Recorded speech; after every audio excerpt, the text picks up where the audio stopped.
The views and opinions expressed in this podcast are simply that, opinions. All are presumed innocent until proven otherwise in a court of law. Sensitive topics are discussed. Discretion is advised.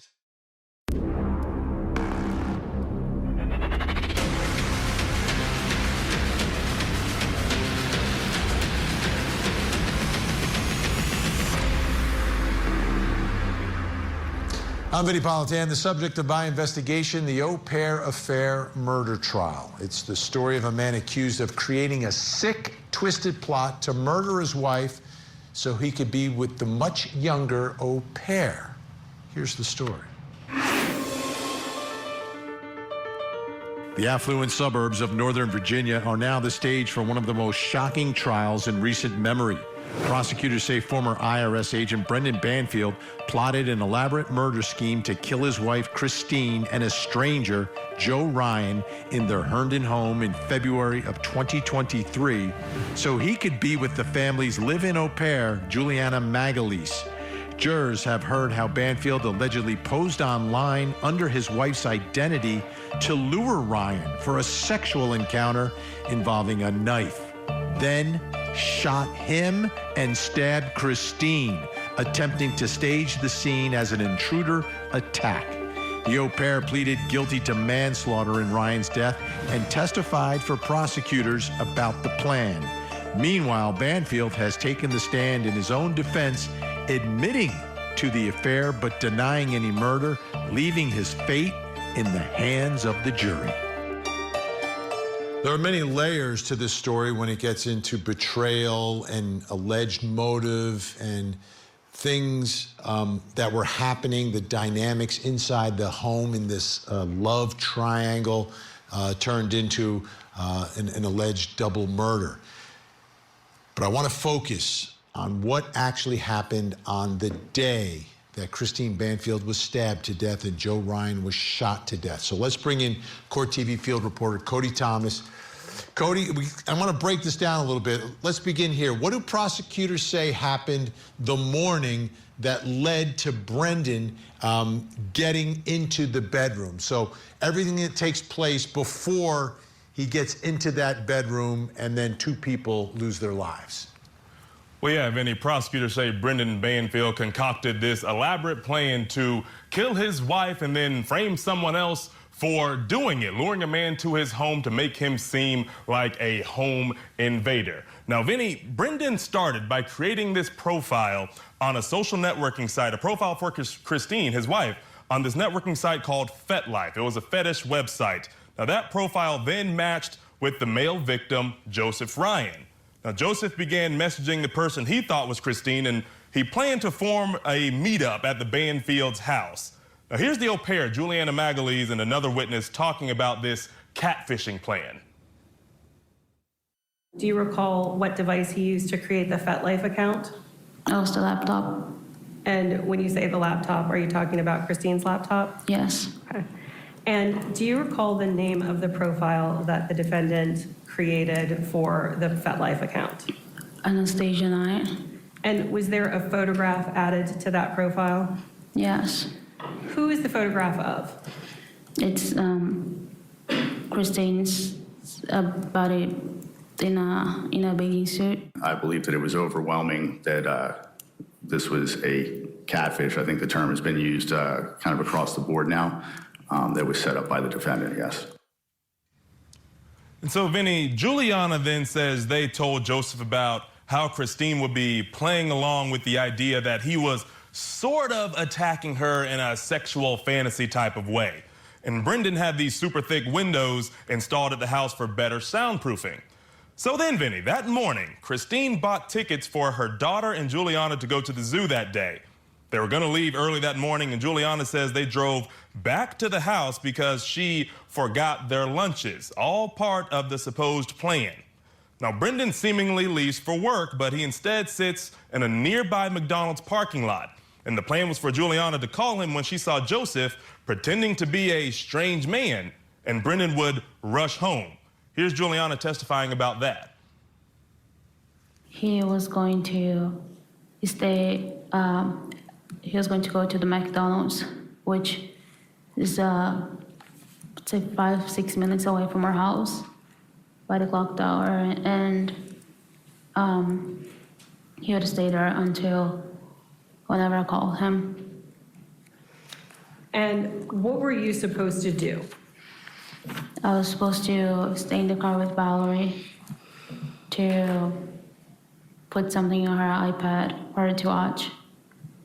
And as soon as I saw Jariah pulling up the driveway, I was supposed to give Christina a call, but her phone would be off, it would go to voicemail, and I was supposed to call him right away and tell him there was somebody strange come to the house, and that I was scared.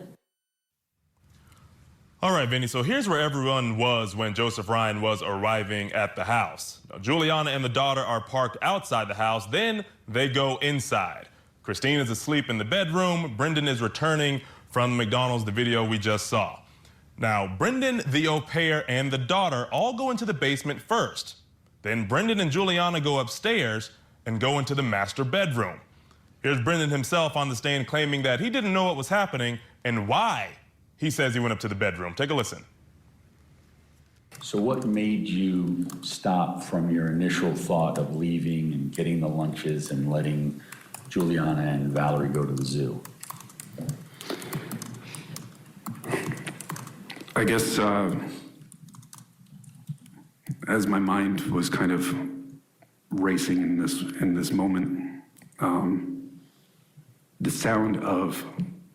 the sound, I guess, sounded like it changed to me. Instead of what I thought was the sounds of sex, I thought that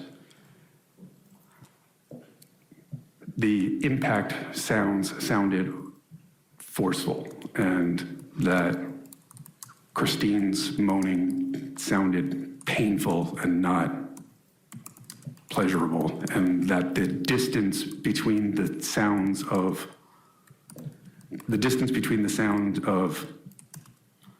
the skin-on-skin contact sounded too far apart for sex, and I thought that maybe she was being hurt. The distant sounds of skin-on-skin contact, Vinnie. Well, that's what the prosecution says, and if the prosecution is right, Vinnie, this was quite the elaborate plan that Brendan carried out to get rid of his wife, Christine. Yeah, the big setup to put all four people inside of that bedroom brings us to the first question in our investigation this hour. Did prosecutors prove what led up to Brendan Banfield going into the bedroom? I'm talking about the setup, the catfish, the McDonald's ruse, the left lunches that they had to go back for, the concern to come back from McDonald's because somebody was in the house. Joining me, trial attorney Michelle Thomas and criminal defense attorney, host of the Defense Diaries podcast, Bob Mata. Great to see you both. Bob, I'll start with you. Do you think prosecutors proved this part of the story, which is kind of like the setup to get Brendan into the bedroom? I mean, I think with Brendan's help, they did. Wow. I don't think without his testimony, because look, this is going to boil down to, does the jury believe him or don't they? Because the state has a theory, right? And, they put on evidence in terms of, the plan and what they think happened. But at the end of the day, the evidence isn't overwhelming. But in terms of looking at how he testified, looking at his credibility, watching him as he testifies with these weird smirks that he's doing when he's telling these stories, to me, I think if he doesn't testify, I think it's a tougher case for them to win, to be honest with you, because it's a lot of smoke, but there's not a lot of fire. You know what I mean? Does it make any sense that she'd be taking her kid to the zoo and set this thing up? No. I mean, so much of the story doesn't make any sense. You know what I'm saying? But when you compound it with his testimony, okay, to me, I think the jury's coming back with the guilty on this. All right. Well, we'll get to the murders in a second. Right now, we're just in the setup here. Michelle Thomas, All right. What are your thoughts here about this part of the case? Have prosecutors proven that, yeah, there was catfishing, there was a fake trip to McDonald's, a fake trip to the McDonald's bathroom, for goodness sake? Oh, my goodness, we left the lunches there. And then all of this concern that would make him return back to the home. You know, Vinnie, the prosecution put on a strong circumstantial case, but they're asking the jurors to make this incredible inference. I think that my colleague here is exactly right. The defendant helped the prosecution's case by placing himself at the scene. I think that the prosecution's case, there was really no digital footprint or forensics footprint that put him there in a premeditated manner. They certainly poked holes and sort of raised points that didn't make sense, but the actual forensics didn't really support the prosecution's case, I think, beyond reasonable doubt without the defendant's help. Well, let me ask you this, Michelle, quick follow-up. Do you believe that miraculously Juliana could have just called just as he was finishing in the bathroom? Because he's in there for like 7 or 8 minutes, and he gets the call just as he's finishing up, not as he's in the middle of doing anything, but just at the right time to get that phone call and immediately walk out. There he is walking in, then the clock goes forward 7 minutes, and then as he walks out, he's got the phone up to his ear. So she called at just the right time that he finished. Is that an amazing coincidence, or do you think you can make a pretty reasonable inference that it was a little bit of a ruse? It would be quite a coincidence, quite a stretch, I think, for the jury to think that his leaving the McDonald's had nothing at all to do with this phone call from Juliana. So I do think, again, the circumstantial evidence was overwhelming. It didn't even support his own testimony that he was supposed to be at work that day for a very important meeting. So none of it really makes sense. But in terms of the actual digital footprint and the forensics, I don't think the prosecution scored that many points. Bob Motta, in this setup, you have to, the only way, if you believe Brendan Banfield, that he ends up there at that moment, right, is if the au pair forgets the lunches, and for some reason the au pair comes back and forgets the lunches just as she sees some stranger going into the house, and the au pair has to be concerned about someone going into the house. I mean, it could be a repairman, I don't know. It could be the cable guy, right? Or the satellite guy. And then he just happens to have to go to the bathroom at McDonald's for just the right amount of time that when he finishes, he gets the call. Because if he doesn't go to the bathroom at McDonald's, he is another, 10 to 15 minutes away from the house. He may not even turn around to go back. What are your thoughts about that? Morning constitutionals, man. Everybody's got to do that, right? You got to get up, and sometimes it just rears its... Now, I kid, but to me, the coincidences are hard to overcome. But when you're trying to convict somebody of murder, you need more than coincidences. We've got more. The thing about this... We've got more. We do. We've got more show for you. We've got more show for you. Michelle Thomas. We do. Thank you so much. Bob's going to stick around. Coming up next, did prosecutors prove what happened inside the bedroom? I don't think that there can be any reasonable doubt that Mr. Banfield has committed each and every one of the offenses that we have put before you today. The Court TV podcast will return. Christine Banfield died as a result of 7 stab wounds to her neck. She suffered massive blood loss. Joe Ryan was shot twice. Once in the head by Brendan Banfield, incapacitating him. The second time by Juliana in the chest, tearing a large hole through his heart and lodging in his spine. It was a very gruesome murder scene. 2 people killed. One is shot, the other is stabbed. There's blood everywhere. It's a complicated scene, and there's 4 people in there because you've got the 2 victims, Christine and Joe, and then you've got Brendan Banfield, the defendant, and his lover / the au pair, Juliana Magalese. Let's bring back in Court TV field reporter Cody Thomas.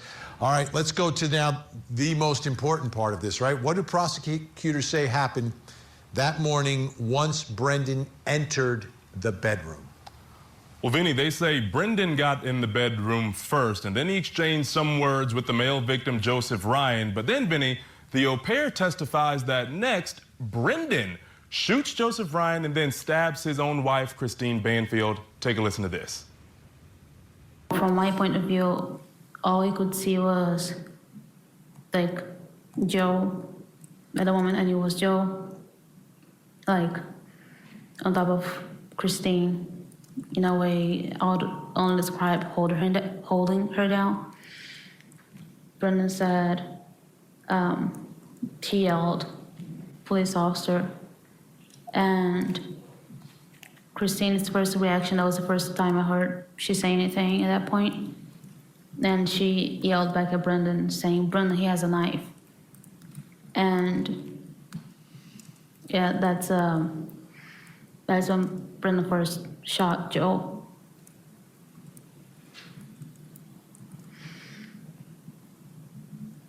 Did you see Joe before he was shot? Yeah.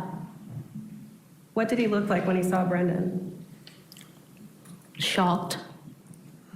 What did you see Brendan do next? When I was bringing him the towel, he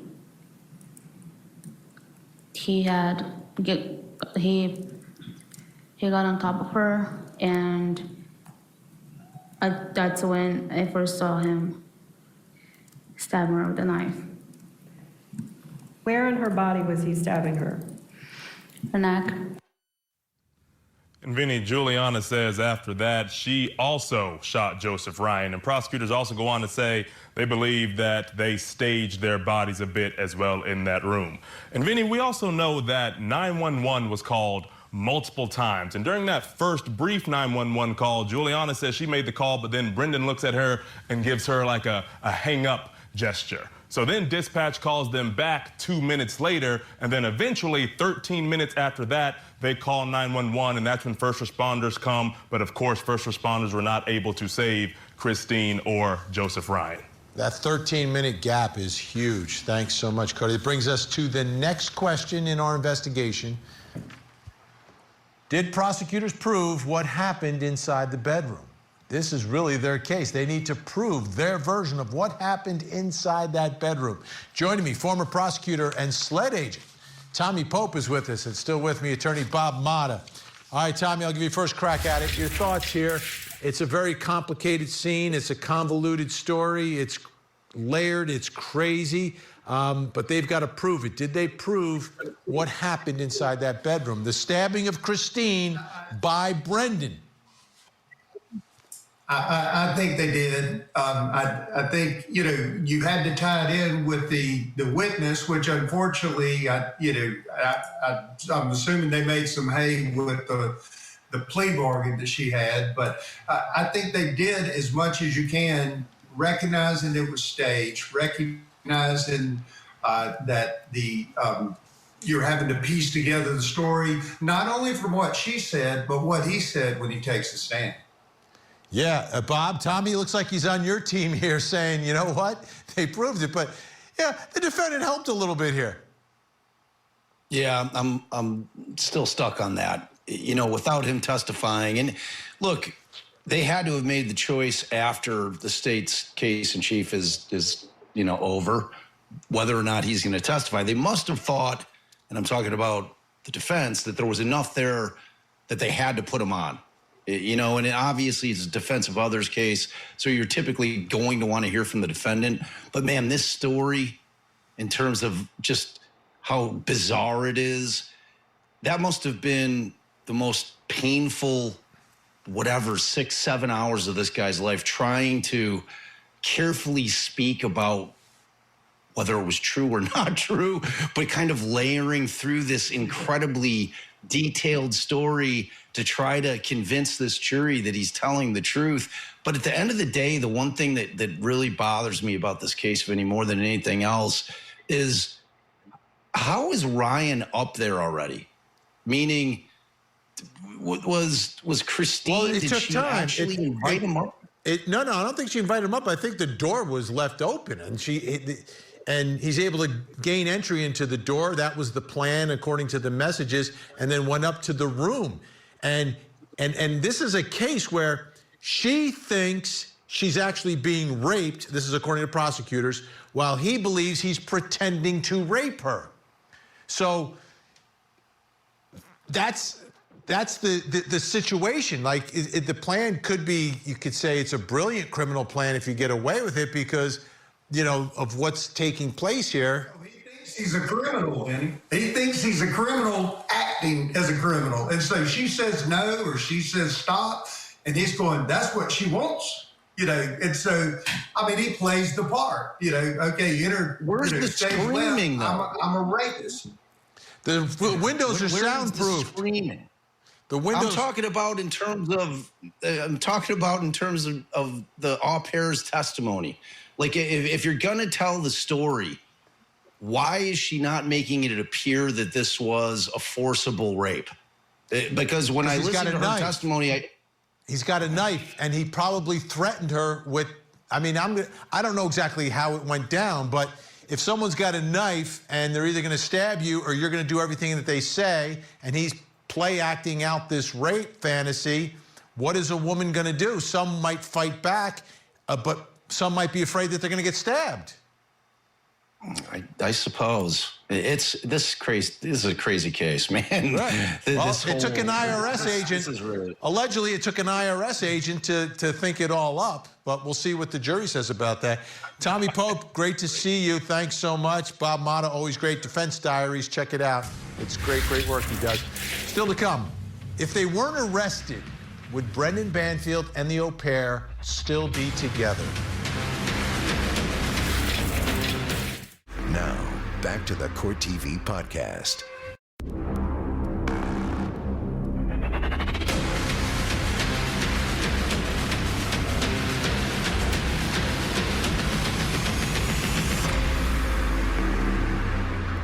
I'm Vinnie Politan. We continue our investigation of the au pair affair murder trial. Brendan Banfield accused of setting his wife up to be raped before he murdered her.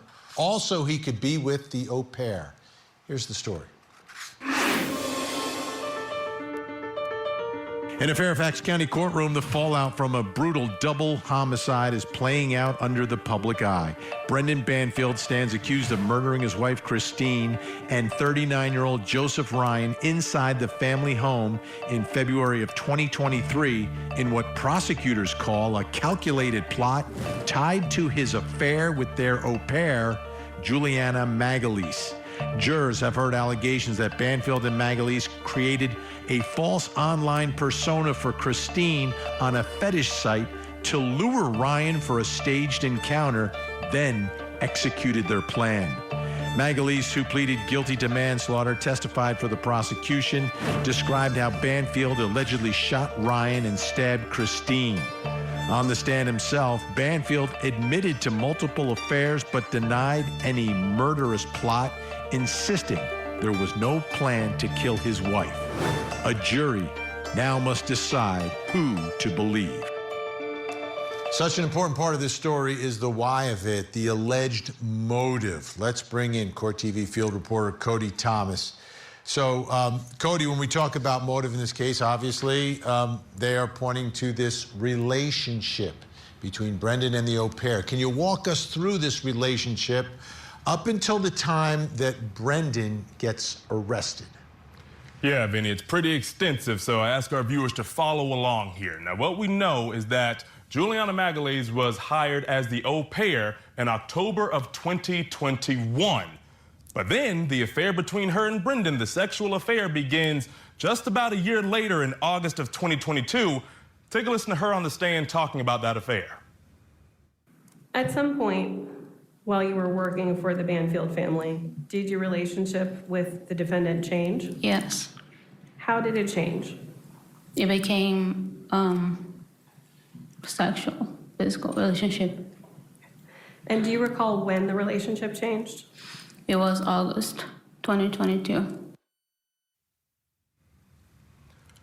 All right, Vinnie, so let's look at some important exhibits from court documents and some important dates here. We're going to begin with this image of Juliana at a gun range. Now, this is a photo of her at the gun range. We know that both Brendan Banfield and Juliana Magalese checked into their local gun range on 2 different dates in the months before the deaths of Joseph Ryan and Christina. Those dates are October 29th, 2022 and December 23rd, 2022. Both of those dates within 4 months of the 2 killings. Then, Vinnie, we move forward to these pictures here. Now, these pictures are from a trip that Brendan and the au pair took to New York, and they are from January of 2023, a month before the killings. But these pictures, as we can see, just shows how close they really were to each other, despite Brendan being a married man at this time.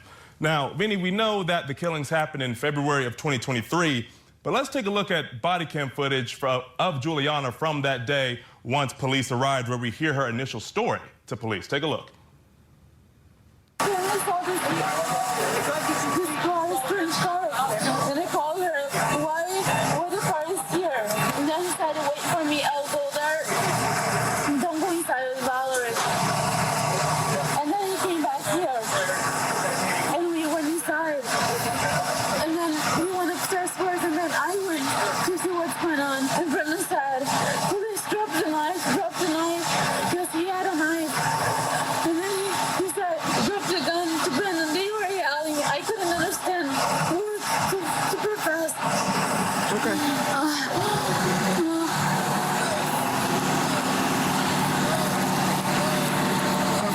You want me to see if I can try to get you some water? Yeah.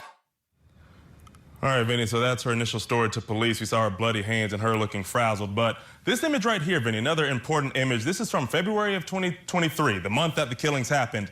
This is inside the Banfield's home, and this is the room that the au pair stayed in. Now, we know that because we outlined, we see a Brazilian soccer jersey hanging in her closet in her room in the house to match her Brazilian flag over her bed, and we have another, looks like a red piece of clothing there outlined. Now, we move 8 months further from that, Vinnie. This is now October 2023. This is also the month that Juliana gets arrested, but this is the master bedroom closet, and we see the Brazilian jersey there outlined in that same piece of red clothing. Kind of odd after your wife gets killed that you would move the au pair into the master bedroom closet, or the master bedroom and her clothes are in the closet where you guys used to share clothes as well. Now, Vinnie, like I had just said, Juliana had got arrested in October of 2023, but that relationship between her and Brendan did not stop. Take a listen to them reading the love letters they wrote to each other while she was behind bars. I am obsessed with your happiness. Yes.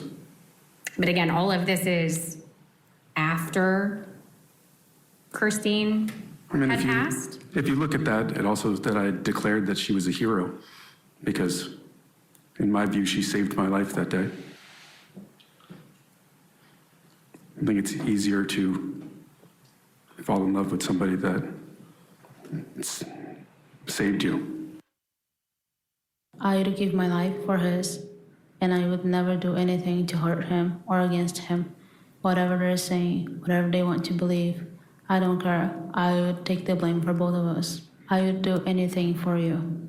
If they want me to turn against you, if they think or whatever they believe, and if they want to blame me for that, that's okay. I can take the blame. I'll never do anything to hurt you or against you. All right, Vinnie, so we heard her say she wouldn't do anything to hurt him, but she ended up doing quite the opposite and flipped her story against him.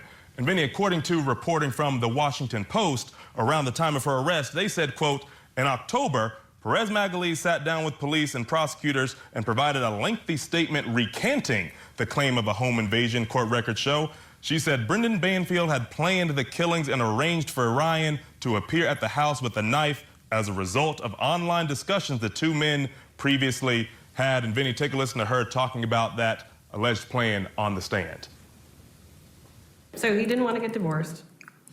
Did he tell you what he wanted to do? Yes. What did he say? He mentioned his plan to get rid of her. And you said he mentioned his plan to get rid of her. Mm-hmm. Yeah. When did he talk about that first? I would say it was in October 2022. And so, Vinnie, after talking to police, the au pair Juliana eventually strikes this sweetheart deal with the prosecution. And according to more reporting from the Washington Post, they say, quote, Juliana Magalese, 24 years old, who had been charged with second-degree murder in the case, which drew international attention, pleaded guilty to a manslaughter charge. In exchange for her cooperation, prosecutors agreed to recommend that she be released on time served after the trial of her employer. And Vinnie, that all leads up to Brendan Banfield being arrested around September of 2024. Quite an extensive relationship leading up to that arrest. Oh, yeah. Thank you, Cody. So they both get arrested. That brings us to the next question in our investigation. If they weren't arrested, would Brendan Banfield and the au pair still be together? This gets to the heart of the motive, right? If the arrests don't happen, if police don't charge them, would they still be together? Joining me, private investigator Jason Jensen and journalist and media analyst Marquette Shepard. Great to see you both tonight. Marquette, I'll begin with you. What are your thoughts about this pair? If they don't get arrested, are they still together? You know, Vinnie, I don't think so. You have to look at her age. She's 24. And science tells us your brain is not fully developed until well into your 20s, at least 25. And then second, and most important, this relationship was built on deception. How can you live your life with someone when you started it out with lies, secrecy, and a plot to allegedly kill the wife, at the worst, at the very least, to backstab your employer? And I'm guessing it was a congenial relationship because she has a bedroom in the house. The mother is allowing the woman to take her small daughter to the zoo and go out on excursions all over the Washington, D.C. area. How can you live your life, peace of mind, and have love in your heart when the relationship starts out this bad? Jason Jensen, what are your thoughts here? Do you think if they don't get arrested, they live happily ever after? Well, that's an interesting question now, isn't it? In my 30-year history experience as a private investigator and doing litigation for family law, it's a common occurrence, really, that a extramarital relationship turns into a post-divorce relationship. Many times they survive, and sometimes like this, if it was built on deception, they don't last because the husband uses, in this case, the au pair at brainwash her and get her tied into this and take the rap for it. That's kind of where it all sounded like it was heading until there was this plea and it needed to take the stand as what we've witnessed this week. Let me ask you, Marquette, how about going into it? Like, where was this relationship? Was it love? Was it lust for her and for him? Do you think they saw it the same or differently? You know, I think that it could have been love, but you have to look at the power dynamics in any relationship. Here's a young woman in a brand new country. She left something behind, or she has an adventurous spirit that makes her susceptible to risk, to even move to a different country, live with a family she doesn't know, have no family or friends that she grew up with around her, and accept this job. And looking at him, he has a pretty stable career. It looks like they lived in a very nice home in a nice area. And so he has the power in terms of the money and the opportunity. And he has everything, and she has nothing. And he's open to her advances. She goes after him, and he doesn't tell her no. So the relationship happens, and while it very well could have been love, there's something more troubling here, and that's the power dynamics are off, and no one's setting a boundary in this relationship. The police are the ones, and the Commonwealth of Virginia are the ones who are setting the boundary. Love or lust, it's all wrong. Yeah. Jason Jensen, what role do you think she's an au pair, so she has bonded and created a relationship with his daughter. What impact do you think that had on the relationship between the au pair and Brendan? The fact that, hey, you know, my daughter likes her. They get along. They have a relationship already. Well, yeah, you know, I think the child plays a valuable role in this. Remember that movie in the 80s, The Hand That Rocks the Cradle? Oh, yeah. This is really a story that follows that plot line of that movie, where the babysitter becomes the surrogate mother and the wife to the husband and wants to eliminate the mom and the wife from the picture. And that's really what it seemed to be wanting to play out here. That was a chilling movie. A good one, though. Jason, and great analogy. Jason Jensen, great to see you. Marquette Shepard, great to have your insight as well. Thank you both. Coming up next, why did Juliana Magalhaes change her story? Brendan Banfield and Juliana Perez Magalhaes colluded to kill Joseph Ryan and Christine Banfield. This is the Court TV Podcast. It's breaking her. I don't know. What?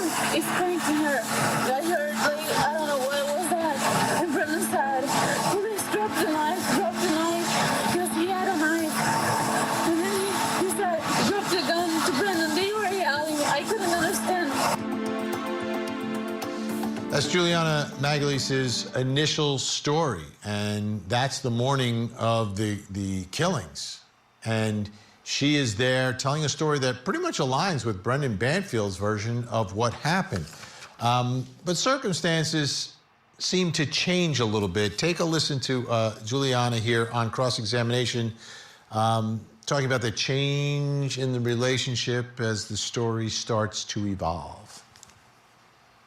Living in Brazil did not work out for Brendan. Not culture, Valerie's family, career, not anything.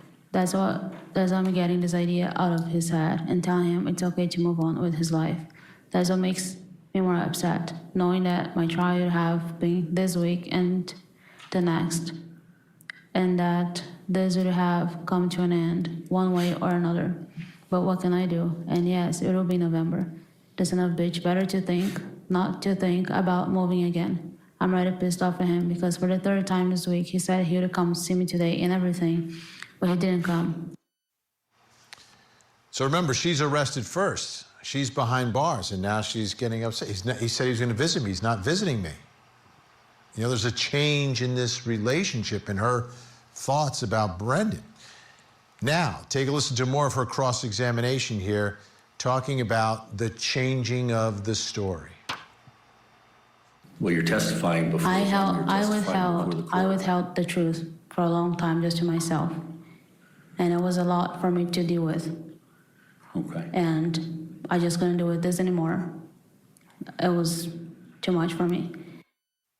Now let's listen to the defense making a closing argument to the jury about her testimony. Juliana made it up. She told the Commonwealth what they wanted to hear, and without question, they just took it as their story. She told this lie to secure herself a deal that benefited her. And that brings us to the final question in our investigation this hour.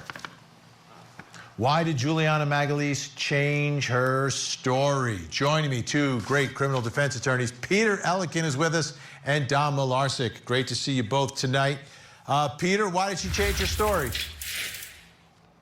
Vinnie, talk about being on the incentive program. I mean, here she is sitting in jail for 2 years behind bars, charged with murder, facing decades in prison, missing her family in her native country, and suddenly it's like the heavens open up. A prosecutor comes up to her and says, we'll let you go free after the trial's over, and you can go back to your country, back to your family. And then on top of that, icing on the cake, she's getting financial offers from Netflix came to her, and Hulu and different series and all that, so she'll have money also. And obviously, any criminal defense attorney is going to make huge hay over that, just saying there's something in it for her to lie. In fairness to the prosecution, though, she very well may be telling the truth. It's often hard in criminal cases that we see to find the independent, non-biased person ready to testify. I mean, normally a fight happens in a bar, and who comes to the trial to testify? Well, your friends who are with you in the bar, your family. And we all, everybody would love to have that independent witness who's walking down the street, sees a crime happening, doesn't know anybody, and they're the perfect independent, non-biased. But otherwise, you got to take your testifiers as you find them. Yeah, and Peter, I guess you get a lot of those barroom brawls up in Boston, right? One or two there. Yeah, one or two. People have been known to have, a couple of beers. All right, Don, what are your thoughts here? Why did she change her story? Was it to tell the truth, the whole truth, and nothing but the truth? No. Vinny, it turns out she doesn't like jail. She doesn't like prison. I mean, think about this, right? She sat there for a year and didn't say anything. And during that year, what is she doing? She's reviewing all the evidence with her attorney. She's going over all the options. They're talking about what a trial's going to look like and the likelihood of success or possible failure. They're talking about decades and decades of prison. And the prosecutor's going to them and saying, look, we think the husband is involved, but we can't charge him. We don't have enough evidence. And here's where I think the prosecution made a crucial mistake. They overplayed their hand. They lost a lot of credibility by giving her such a sweetheart deal. I mean, Vinny, she goes from decades in prison to walking out the door potentially on Monday. She could get credit for time served and out the door. That is too much of a sweetheart deal. She loses all credibility. The prosecution loses all credibility. She waited too long to tell the story. He's not seeing her. Brendan's not coming to the jail. She's getting angry. She's talking to her lawyers, and she wants the easy way out. And this is it. Gift wrapped by the prosecution, sold to her. She took it, and I can't blame her.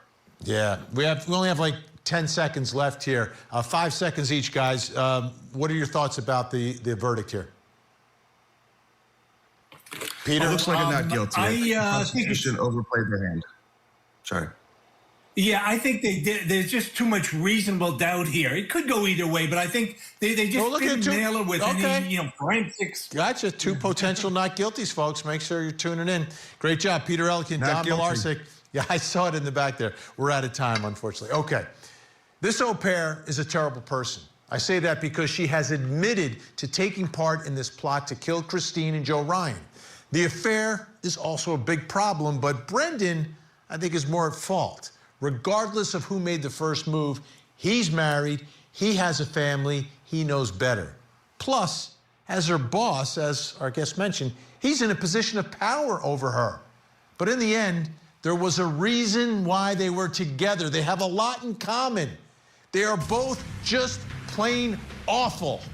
The question is, will the jury agree?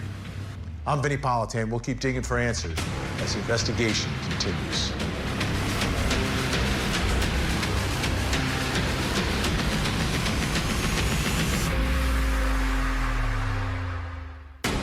There you have it. If you want to see more in-depth reporting on the latest true crime stories, you can see me every weeknight, 8 p.m. Eastern on Closing Arguments. Thank you so much for downloading. And as always, please don't forget to hug the kids. This podcast is a production of Court TV. Go to CourtTV.com for more content, trials on demand, and to find out how to watch Court TV in your area.